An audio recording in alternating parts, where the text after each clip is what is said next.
Hello student आको হৈছে আমাৰ পৰিসীমা আৰু কালি পেৰিমিটাৰ আৰু এৰিয়াৰ ক্লাছত আমি যোৱা ভিডিঅ'ত আমি কি কৰিছো তোমাৰ অনুবিলনি 1 6.1 6.2 6.3 সকলো সম্পূৰ্ণ কৰা হৈছে তো আজি আমি কৰিম 6.4 ৰ তোমাৰ 6.4 ৰ আমি কিছুমান মেথছ কৰিছো তাৰ ভিতৰত আমাৰ আজি কৰিম আমি তোমাৰ 6.4 ৰ 7 8 আৰু 9 নম্বৰটো আজি আমি সলিউশন কৰিম ঠিক আছে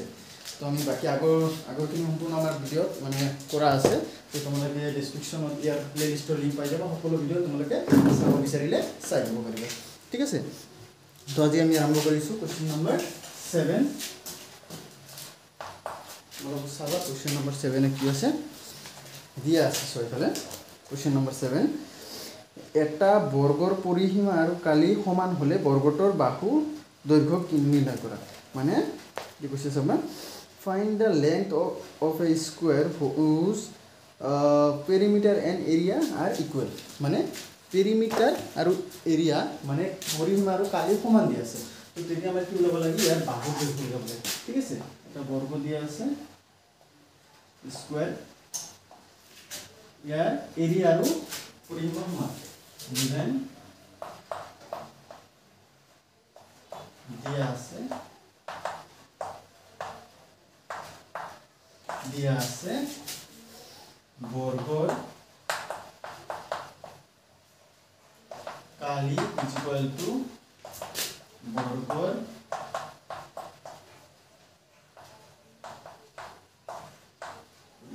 মানে বৰ্গৰ কালিৰ লগত ইকুয়াল হয় বৰ্গৰ পৰিসীমা সমান হয় সমান বলে কৈছে এই কাৰণে ইকুয়াল ঠিক আছে তো area of the square equal to perimeter of the square perimeter of the square ঠিক আছে এটা ইকুয়াল কি আছে তো আমি বিরাগর সূত্র লিখি দিই তো বর্গর কালির সূত্র কি হয় বর্গর কালির সূত্র আমি শর্টকাট লিখিম আমি কি পাবো পারি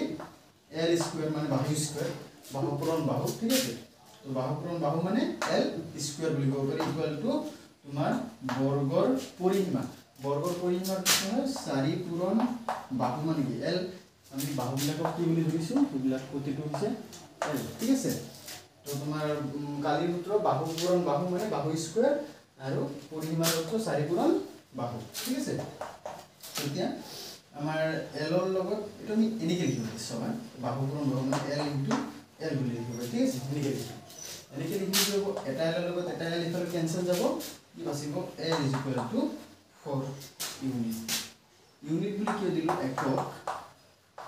কিয় কাৰণ ইয়াত আমাৰ কোনো ইউনিট দিয়া নাই সেন্টিমিটার মিটার দিয়া নাই এখানে ইউনিট বুলি একক বুলি লিখি দিলো তো আমাৰ ইয়াৰ বাহু কিমান এটা প্ৰতিটো বাহুৰ দৈৰ্ঘ্য হৈছে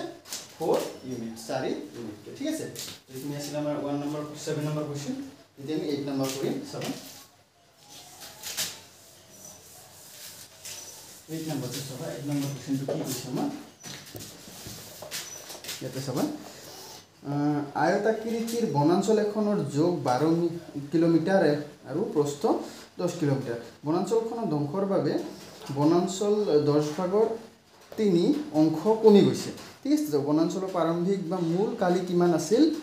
কিমান কালি বনাঞ্চল ধ্বংস হৈছে বনাঞ্চলৰ বাকি থকা অংশৰ কালি কিমান হেতু উলিয়াব লাগে ঠিক আছে তো চাবা A rectangular forest area measured 12 km by 10 km due to deforestation 10 by 3 of the forest area has been lost. What was the original area of the forest? How much area is lost due to the deforestation?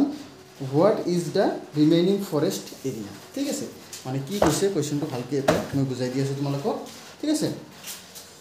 এটা একটা forest দিয়া আছে একটা forest এটা দিয়া আছে মানে জঙ্গল ঠিক আছে জঙ্গল দিয়া আছে তারে তোমার দ্বীপ দিয়া আছে কিমান 12 কিলোমিটার প্রস্থ দিয়া আছে 10 কিলোমিটার ঠিক আছে প্রস্থ দিয়া আছে আমার 10 কিলোমিটার ঠিক আছে দ্বীপ 12 কিলোমিটার প্রস্থ 10 কিলোমিটার দিয়া আছে তো এতিয়া উলাব দিছে আমাৰ এই নাম্বাৰটো বনাঞ্চলৰ প্ৰাৰম্ভিক বা মূল এই 12 কিলোমিটাৰ আৰু 10 কিলোমিটাৰ থকাতে ইয়াৰ কালি কিমান আছিল সেইটো উলিয়াব দিছে ঠিক আছে তো আমি কি কৰিম এই নাম্বাৰ এই গিভেনটো লিখি লও গিভেন আছে given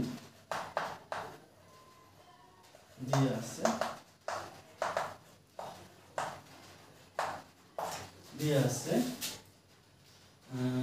কি তোমাৰ বনাঞ্চলৰ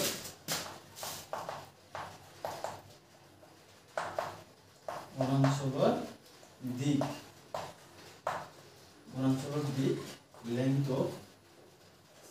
length of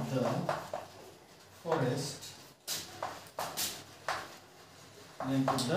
forest কিমান দিয়া আছে আমাৰ 12 কিলোমিটাৰ আৰু প্ৰস্থ কিমান দিয়া আছে ব্ৰেড কিমান দিয়া আছে আমাৰ 10 কিলোমিটাৰ ঠিক আছে এইটো আমাৰ দিয়া আছে তো আমাৰ কি ওলাব লাগে এই অৱস্থাত 10 কিলোমিটাৰ 12 আৰু 10 কিলোমিটাৰ থকা অৱস্থাত ইয়াৰ কালি কিমান আছিল সেইটো উলিয়াব লাগে ঠিক আছে এইখিনি উলাই লওঁ মই পুৰা উদাহৰণ কৰিম বনাঞ্চলৰ এই নম্বৰ বনাঞ্চলৰ কালি ঠিক আছে বনাঞ্চলৰ কালি ওলাম প্ৰাৰম্ভিক বা মূল কালি ঠিক আছে প্ৰাৰম্ভিক বা মূল কালি দিব পৰা তোমালোকে ইচ্ছা কৰিলে তো বনাঞ্চলৰ কালি বুলি প্ৰাৰম্ভিক বা মূল কালি দি দিওঁ হয়নে প্ৰাৰম্ভিক বা মূল কালি দি দিওঁ এটা বনাই দিওঁ প্ৰাৰম্ভিক বা মূল কালি प्रारंभिक का मूल काली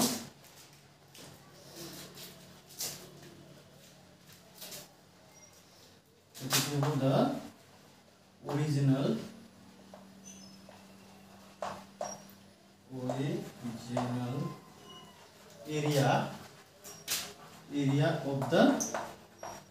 area of the forest original area of the forest কিমান হ'ব তোমাৰ কি হয় কালি তোমাৰ কি আয়তৰ কালি সূত্ৰ কি আছিল আয়তৰ কালি সূত্ৰ আছিল b পূৰণ প্ৰস্থ l * b তো b পূৰণ প্ৰস্থ কৰিলে l ৰ মান হৈছে 12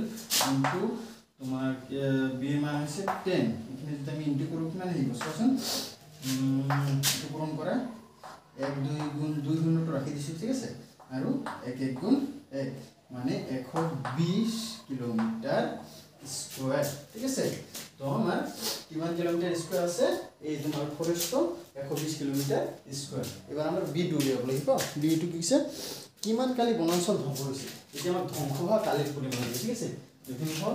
এতিয়া আমি কি কৰিম বি নম্বৰ কৰিম বি নম্বৰটো কি আছে আমাৰ বি নম্বৰ কৈছে যে কিমান কালি বনাঞ্চল ধ্বংস হোৱা অংশৰ কালি ধ্বংস হোৱা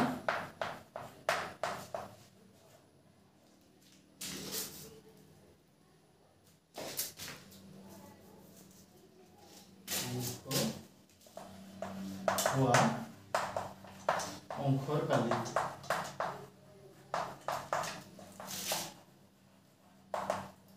অংশৰ কালি এটো কি হ'ব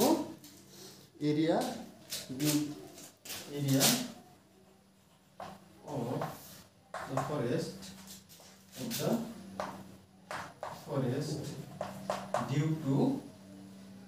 of the forest due to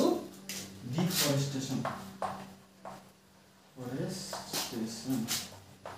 ডিফৰেস্টেশন বাবে কিমান এৰিয়া ধ্বংস হৈছে কেমন লাগে ঠিক আছে তো আমাৰ অৰিজিনাল এৰিয়া কিমান আছিল এটো ইয়াতে চাবাই দিছো অৰিজিনাল এৰিয়া আছিল আমাৰ মানে প্ৰথম অৱস্থাত আছিল কিমান 220 কিলোমিটাৰ স্কয়াৰ হয়নে ইয়াত ধ্বংস কিমান হৈছে ধ্বংস হৈছে আমাৰ 10 ভাগৰ 3/10 ঠিক আছে তো এখিনি সলভ কৰিলে কি হ'ব এখিনি সলভ কৰিলে কি হ'ব চাবা শূন্য লগত শূন্য কটা যাব একটো থাকি একটো নালাগে হয়নে একটো লাগাই বুলি ক'ব মানে কেনে একর লগত আমি 3 হৰণ কৰিলে আমাৰ কি হ'ব 3 হ'ব তো আমি 3 দি 12 পূৰণ কৰা 12 3 গুণে 2 3 গুণ 6 3 1 গুণ 3 36 কিলোমিটার স্কয়ার আমাৰ কি হৈছে ধ্বংস হৈ গৈছে মানে 120 ৰ ভিতৰত 36 কিলোমিটাৰ কি হৈছে আমাৰ ধ্বংস হৈ গৈছে তো এতিয়া ধ্বংস হোৱাৰ পিছত আমাৰ বাকি এৰিয়া কিমান আছে সেইটো উলিয়াব লাগে ঠিক আছে তো ধ্বংস হোৱাৰ পিছত কিমান আছে এইটো চাবা আমি কি কৰিম টোটালৰ পৰা এই ধ্বংস হোৱাখিনি মাইনাস কৰি দিম হয়নে সি নম্বৰটো চোৱা সি নম্বৰ কি কৈছে যে বাকি থকা অংশৰ কালি বাকি থকা অংশৰ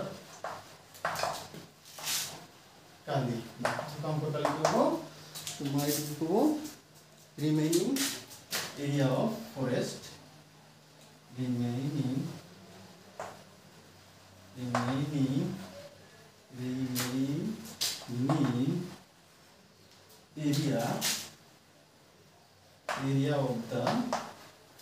area of the forest remaining area of the forest আমার টোটাল এরিয়া কিমান আছিল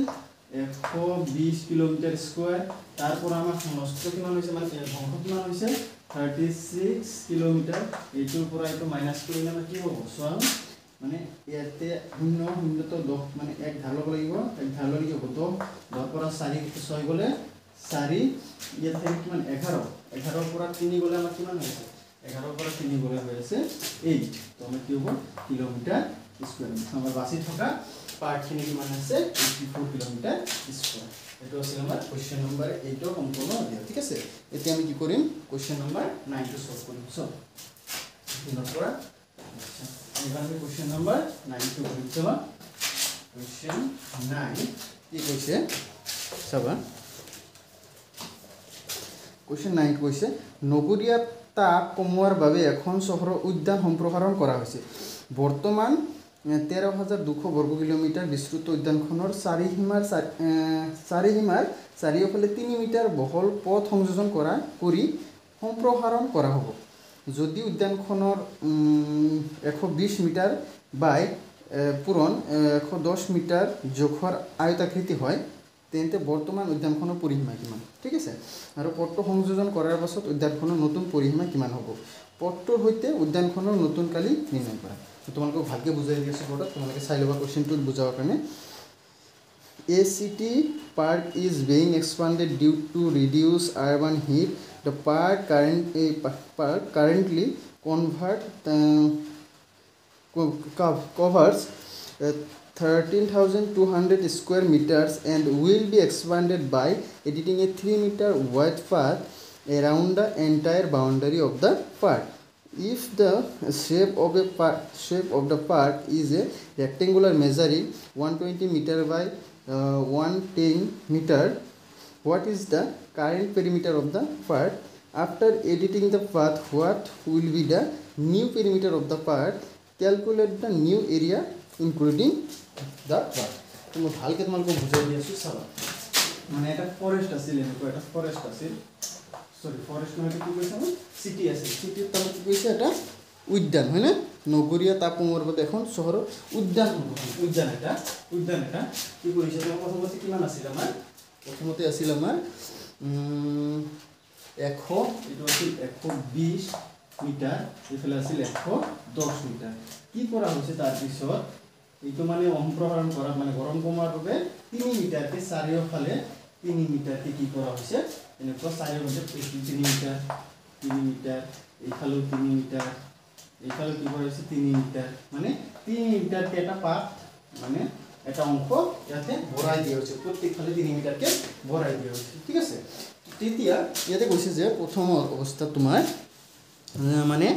প্ৰথম অৱস্থাত 120 আৰু 110 মিটাৰ থকাতে ইয়াৰ পৰিসীমা কিমান হ'ব উলিয়াব লাগিব মানে 120 আৰু 110 থকাতে ইয়াৰ পৰিসীমা কিমান হ'ব সেইটো উলিয়াব লাগিব ঠিক আছে তো আমি কি লিখিম কোশ্চেন এ ডাইৰেক্ট কৰি মই চাবা এ এতিয়া লাইনৰ এ এটো কি হ'ব এটো চাবা কি কৈছে তোমাৰ আয়তাকৃতি বৰ্তমান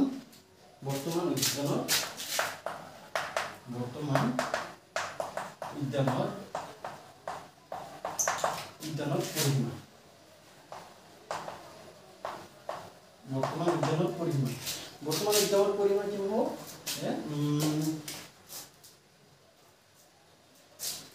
shape of the park a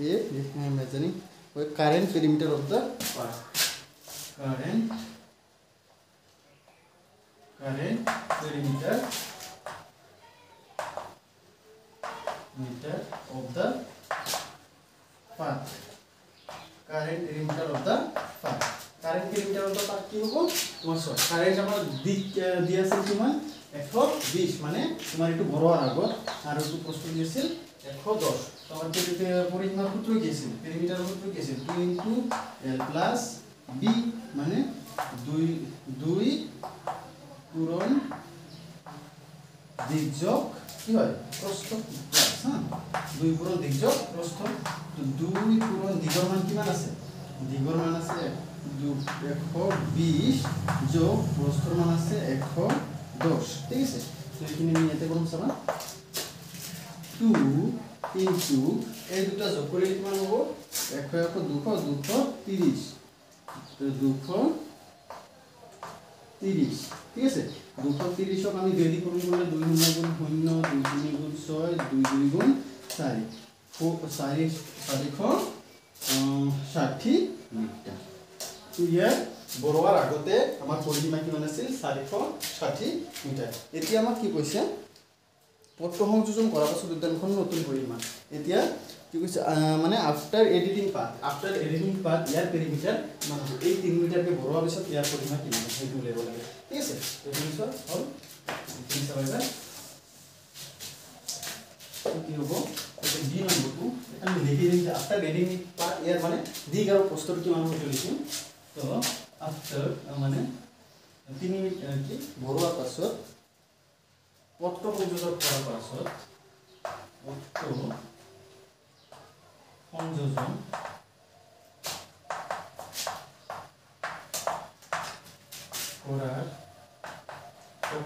কৰাৰ পাছত উদ্যানৰ দিক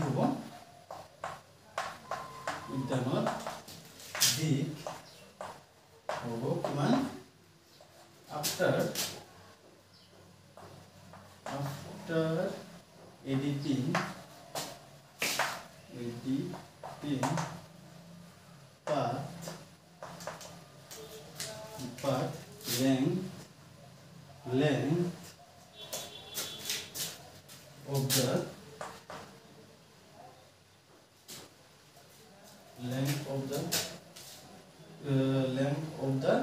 path length of the part will be কিমান হ'ব কিমান হ'ব বা দিক কিমান হ'ব চাবা দিক আছিল 120 যোগ ভালকে চাবা ইফালে কিমান বড় হৈছে এইটো আছিল দিক হয় না এইফালে সচল ইফালে কিমান বড় হৈছে এফালে 3 নহব এইটো 3 মানে এইটো কি 3 আৰু এইফালেও বড় হৈছে 3 তো 3 কি কিমান বাঢ়ে সচল 3 কি কিমান বাঢ়ে 6 কিমান হ'ব 6 বাঢ়ে 6 বাঢ়িলে কিমান হ'ব ইয়াতে 1 2 6 মিটাৰ ঠিক আছে আমাৰ এডিটিং পাৰ্ট কৰাৰ পিছত মানে আফটাৰ এডিটিং পাৰ্ট তোমাৰ পত্ৰ উদ্যান সংযোগ কৰাৰ পিছত আমাৰ এই উদ্যানখনৰ দিক কিমান হৈ যাব এইখিনি সম্পূৰ্ণ এইখিনি কিমান হৈ যাব 126 আৰু প্ৰস্থ কি হ'ব চাবা প্ৰস্থ ব্ৰেড কিমান হ'ব ঠিক আছে তোমালোকে কি নোট কৰাছো মই মুছি দি আছো আচ্ছা এইখিনি চাবা ব্ৰেড কিমান হ'ব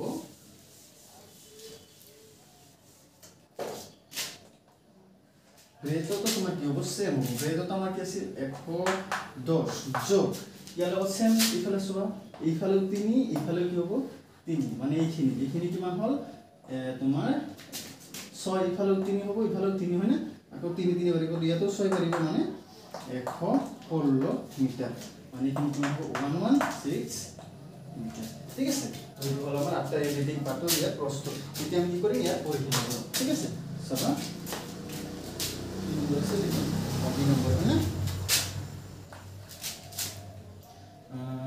প্ৰথম যোজন পড়াৰ পিছত ইয়াৰ পৰিসীমা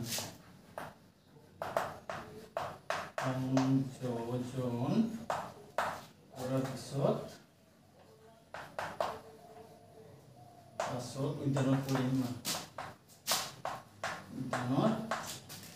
পরিসীমা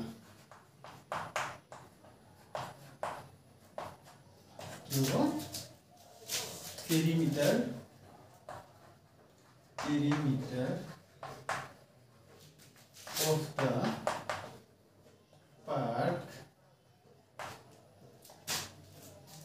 perimeter of the park after editing the path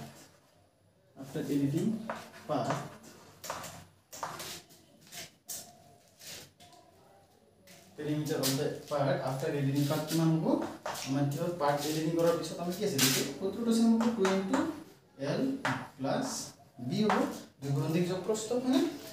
2 পূৰণ দীঘৰ মান কিমান আছে দীঘৰ মান l ৰ মান after editing part 126 plus তোমাৰ প্ৰস্থ কিমান আছে 116 হয়নে কাম কৰা এতিয়া সবাইখিনি এখিনি মন কাম কৰা আচ্ছা হৈছে এতিয়া সবা যেন কি কৰিম এইটো সব দুইটো সেম ৰাখিলো ইনটু এই দুটো যোগ কৰিলে কিমান হ'ব চোৱাচোন 6 আৰু 6 12 12 2 হাতত 1 2 আৰু 1 3 হাতৰ 1 4 একে একে 2 তো এটা আমি কি কৰিম পূৰণ কৰি দিম কিমান হ'ব 2 2 গুণ 4 2 4 গুণ 8 2 2 গুণ 4 মানে 484 মিটাৰ আমাৰ পাৰ্ট এডিটিং কৰাৰ পিছত এডিট এড কৰাৰ পিছত মানে নতুন প্ৰথম যোজন কৰাৰ পিছত আমাৰ পৰিমাণটো কিমান হৈ গ'ল 484 হৈ গ'ল ঠিক আছে এতিয়া 3 নম্বৰ সি নম্বৰ কোৱেশ্চন কি কৈছে পট্টৰ হৈতে উদ্যানৰ নতুন কালি নিৰ্ণয় কৰা এতিয়া পট্টৰ হৈতে আমাৰ কালি ইজি হ'ব এটা আমাৰ কি লাগে এই নতুন দিগাৰ প্ৰস্তুত হোৱা অৱস্থাত ইয়াৰ কালি কিমান হ'ব ঠিক আছে তো কালি আমি কি লিখিম যে সি নম্বৰ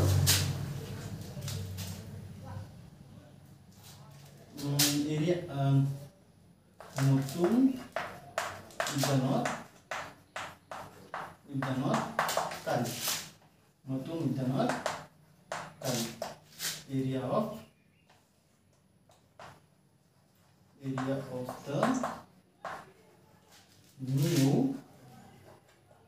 the new কি হ'ব তোমাৰ উদ্যান পার্ক ঠিক আছে সূত্রটো মানে কি হ'ব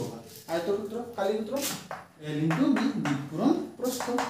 মানে দিক পূরণ প্রস্থ দিক মানে 126 নতুন যেটো আৰু প্ৰস্থ 116 দুটো পূৰণ কৰি দিয়া দুটো পূৰণ কৰিলে আমাৰ কিমান আহিব দুটো পূৰণ কৰিলে 6 কিমান আহে মই পূৰণ কৰি চাব পাৰা মই এটা কৰি দিছো তুমি দিছো চাবা